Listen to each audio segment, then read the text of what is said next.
C'est assez spécial. Ce sont on a des robots qu'on peut se procurer. C'est des kits, hein, faut le dire, oui, ça, Myriam. En fait, tout ça, c'est des préparations de Lynx Motion qui vendent ces robots-là. C'est toute leur compagnie. Par contre, c'est distribué, vous pouvez l'avoir par roboshop.com, qui est ici à Montréal, un service parfait pour la robotique industrielle, l'école, tout ça. Faites affaire avec Roboshop, c'est vraiment un service professionnel. On va attaquer Bruno. Donc, aujourd'hui, je vous présente 3 formats de robots différents qui sont, bien sûr, ils viennent tous en pièces détachées lorsqu'ils arrivent et non programmés. Donc, pour ça, à la maison, qui aime beaucoup les Legos, les enfants, les parents qui se demandent si c'est un bon achat, si vos enfants aiment jouer, avoir des téléguidés, allez-y avec des robots. Parce que non programmés, là, c'est dire.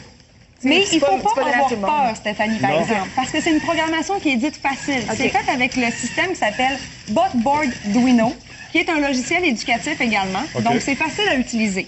C'est sûr qu'il faut que tu t'y mettes. Tu peux pas commencer du jour, tu sais, comme tout de suite, immédiatement. Tu fais le tutoriel. Le tutoriel, il est super, super bon. Moi, je les ai suivis. Ça fait des beaux...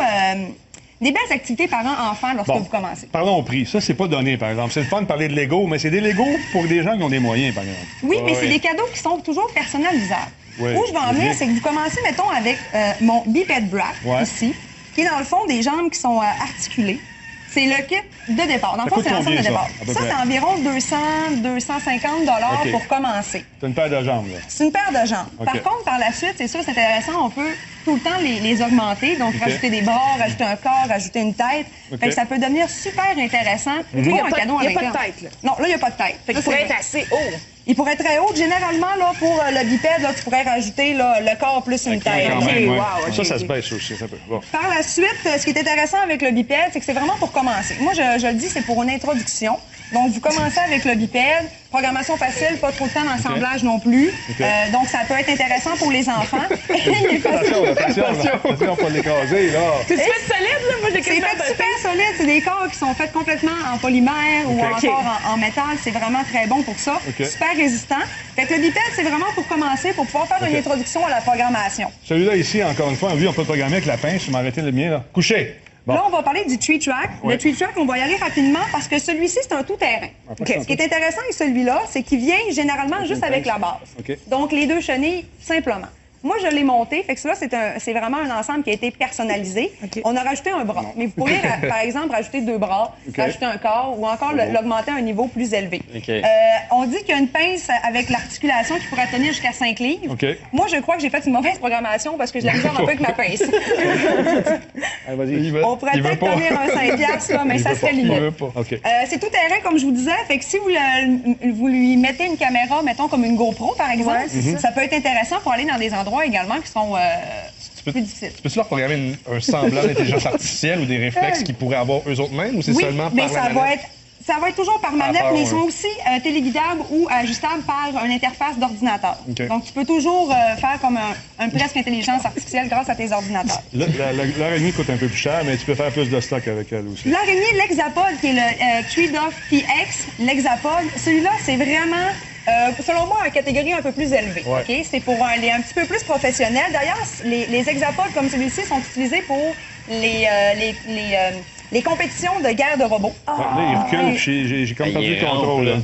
Un peu, il s'en va. Attends, je vais aller le chercher. Il a peur de l'autre. Excusez-moi, 2 secondes. Restez à peu près. Ça reste toujours de la programmation. C'est des micro-logiciels. C'est sûr que lorsque vous les utilisez par l'ordinateur, la précision va être plus près du mouvement que vous voulez réaliser que par les manettes. Si vous faites 2 contrôles en même temps, mais ça se peut que ça fasse une mauvaise lecture. Fou, lui, là. Oui, on dirait qu'il manque de joues. On peut peut-être juste les fermer. Donc, c'est une belle activité qu'on peut faire en famille si on est en moyen. Ou encore pour les écoles qui cherchent des projets, là, ça peut être intéressant. Ça peut être intéressant comme de se procurer des kits comme celui-là, les kits de départ. En fait, c'est super éducatif. Puis, en même temps, ça donne le plaisir de pouvoir personnaliser un outil que, généralement, on ne personnalise pas. Je sais que ça peut peut-être être un peu cher à la maison. Des fois, les parents vont dire à 250, mais c'est un cadeau qui va rester. Vous pourrez, par la suite, racheter d'autres composants. On peut le faire évoluer, c'est ça. On peut le faire évoluer. C'est super le fun. C'est des heures de plaisir. Puis, l'Hexapod, où je voulais en venir avec la compétition, c'est que vous pouvez vraiment lui mettre des grilles, des couteaux. Des couteaux! Lance-flamme, n'importe quoi. Vraiment des petites machettes de compétition. Parce qu'en compétition, ils se battent un l'autre. Oui, ils se battent jusqu'à la destruction totale du robot. Au Québec, tu sais-tu, c'est des oui, il y en a, c'est localisé. Généralement, c'est avec les cégeps ou avec les clubs sciences d'écoles secondaires lorsque le programme de robot est mis dans les écoles. L'Hexapod, en plus de tout ça, c'est que vous pouvez avoir des ajustements d'auteur.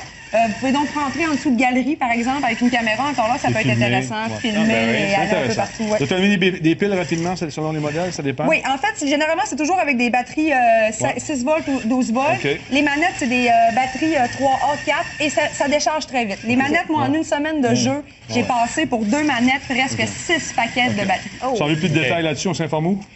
Informez-vous, c'est roboshop.com. C'est vraiment les spécialistes au niveau de la robotique. Même pour les écoles, là, ils font vraiment des beaux programmes. Là, tu as éteint le mien, mais c'est pas grave. Merci beaucoup. On fait une courte pause. On revient. On vous parle de Doom avec le film que j'ai. En tout cas, on va en parler davantage avec Ben. Plus de temps. Allez, roule ça. Bon, comment tu marches ça, là?